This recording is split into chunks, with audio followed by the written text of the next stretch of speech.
భారత రాజ్యాంగ నిర్మాత డాక్టర్ బిఆర్ అంబేద్కర్ 135వ జయంతి సందర్భంగా మంగళవారం నల్గొండ నగరంలోని భాస్కర్ టాకీస్ అంబేద్కర్ కాంస్య విగ్రహానికి వివిధ దళిత సంఘాలు, రాజకీయ పార్టీల నాయకులు పూలమాలలు వేసి ఘనంగా నివాళులు అర్పించారు. ఈ సందర్భంగా వారు మాట్లాడుతూ అంబేద్కర్ రాసిన రాజ్యాంగం నేడు ప్రపంచాన్ని నడిపిస్తుందని అన్నారు. బడుగు బలహీన వర్గాల అభ్యున్నతికి అంబేద్కర్ రాసిన హక్కులే నేడు వారికి సమాజంలో గుర్తింపు లభిస్తుందని అన్నారు. ప్రతి ఒక్కరూ అంబేద్కర్ ఆశయాలకు కృషి చేయాలని కోరారు.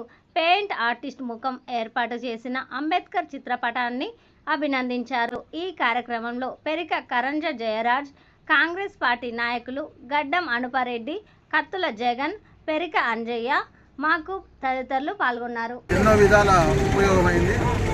ఆ రాజ్యాంగమే ఈరోజు భారతదేశానికి శ్రీరామ రక్ష అయింది.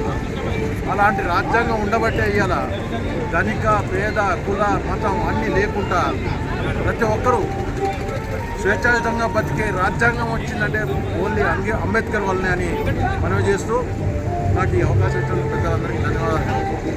బిఆర్ అంబేద్కర్ గారి 135వ జన్మదిన సందర్భంగా వారికి ఘనంగా నివాళులు అర్పించడం జరిగింది. ఈరోజు మన అమిత్ గారు, ఇలియాస్ గారు ఈరోజు వారి చిత్రపటాన్ని వారి స్కిల్ తోటి మనకు చూపించడం జరిగింది. ఇలాంటి మంచి మంచి అవకాశాలు కల్పించిన డాక్టర్ బిఆర్ అంబేద్కర్ గారు రాజ్యాంగంలో అందరికీ హక్కులు, సమాన హక్కులు కల్పించి ఎన్నో మంచి ప్రజలు అందరూ చదువుకోవాలి, అందరూ విద్యావంతులు కావాలి, అందరూ అభివృద్ధిలోకి రావాలని ఎన్నో కళలు కన్నా వారి కళలకు సాకారమయ్యే విధంగా మనం పోరాటం చేసి సాధించుకోవాలని సందర్భంగా తెలియజేసుకుంటూ జై భీమ్.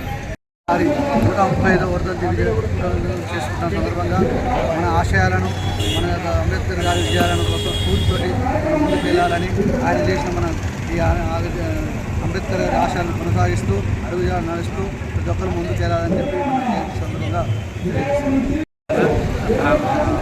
ఆర్ట్స్ అండ్ క్రాఫ్ట్ టీచర్ని టుడే 150th జయంతి ఆఫ్ అంబేద్కర్ గారు సెలబ్రేట్ చేసుకుంటున్నాం. చెత్త ఏర్పునే కాడ నుంచి, అన్టచబిలిటీ కాడ నుంచి రాజ్యాంగం రాసే వరకు ఎదిగిరు అంటే చాలా ఇన్స్పిరేషన్. క్యాస్టిజం, ఫిలిజం ఒకవేళ తను లేకుంటే ఇలా ఎవరు చదువుకోలేకపోయేటప్పుడు ఆయన చాలా ఇన్స్పిరేషన్గా నేను తన గురించి రివీలింగ్ ఆర్ట్ చేసినాను నేను. Thank you.